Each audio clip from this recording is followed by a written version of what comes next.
How's it going, everyone? College Lefty, and in this video I'm going to be explaining why the change from sellable Battle Royale rewards to non-sellable Battle Royale rewards is probably the worst decision SDS could possibly have made.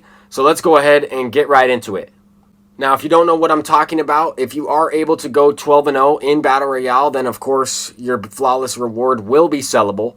But if you're able to grind out the Battle Royale program and earn the flawless choice pack through that, then that reward will not be sellable. And these rewards are pretty good. We got Frank Thomas, Justin Verlander, and Evan Longoria. I've seen a lot of people saying that Battle Royale rewards should be extremely tough to get because they are the best cards in the game. Well, that's just simply not true. The best card in this game is by far the Retro Finest Chipper Jones card, and that card is earnable for free by just completing the Team Affinities, by completing the Set 1 collection. Yes, it does take a lot of time, but at least you are rewarded. You're able to choose whether you want to lock in a bunch of players or not.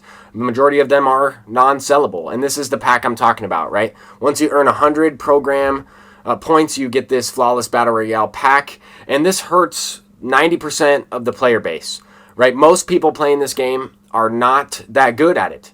Most people playing this game are not as good as I am, and I'm not the best player. I'm undefeated in this year's game. I used to be a top player. When I was playing this game every single day in college, I was in the top 50 every single ranked seasons. I could go flawless in Battle Royale pretty much any time I wanted to. Played a lot of events, went 12-0 in the events, but I'm also not a narrow-minded thinker. I understand that not everybody is as good at the game as I am or other top players are in this game. With that being said, when do we ever get excited about something that hurts 90% of the player base, right? There are going to be a lot of people who used to play Battle Royale casually who decide to no longer play the mode because what they're playing for will not be really good in like 2 months, right? Once Season 2 is over, September 1st, you can no longer use those Set 2 cards. So yes, it's like a rental. You will be able to use those cards for a little bit of time.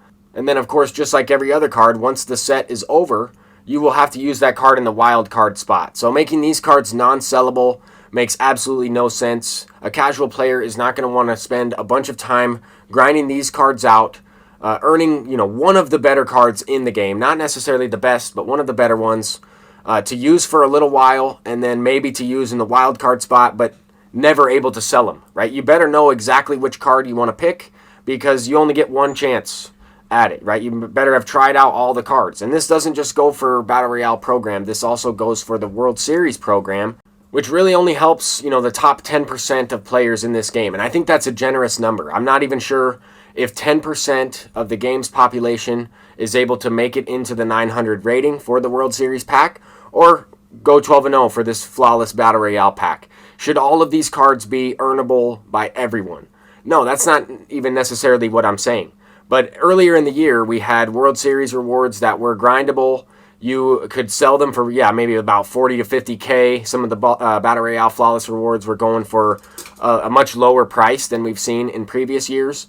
But making these cards non-sellable in the program is not only going to affect these 3 cards' price on the market, it's going to affect all of the cards' price on the market. A lot of the players are going to go up in price because it's going to take more stubs to get some of the better cards because some of them are behind a skill gap, which is good, but at the same time, you want casual players to play your game. The main goal of this game is to increase the amount of people who play it.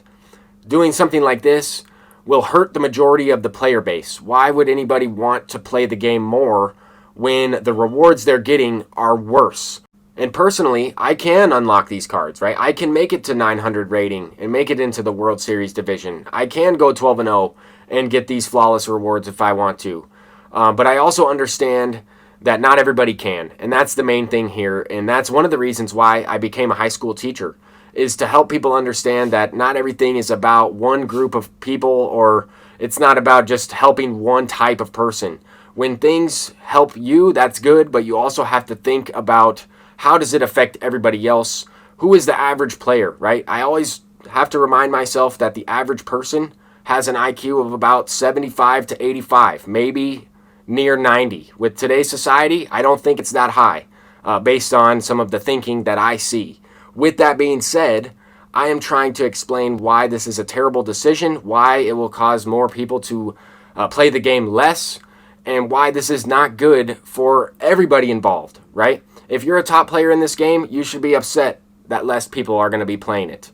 If you are a top player, are you really that good if there's nobody playing the game? I mean, does it mean something to you if less people are playing the game and you are the best at it? I don't think it means anything. I think that if more people are playing the game, if the player base continues to increase and you're one of the best at it, then that makes sense. That means something more. I don't know. But that's just my thinking. I know I kind of went on a little bit of a rant in this video. Wanted to put my thoughts out there. I really think this is a terrible decision that hopefully SDS realizes will cause people to leave their game. But that is what it is. I'm College Lefty, and until next time, peace out.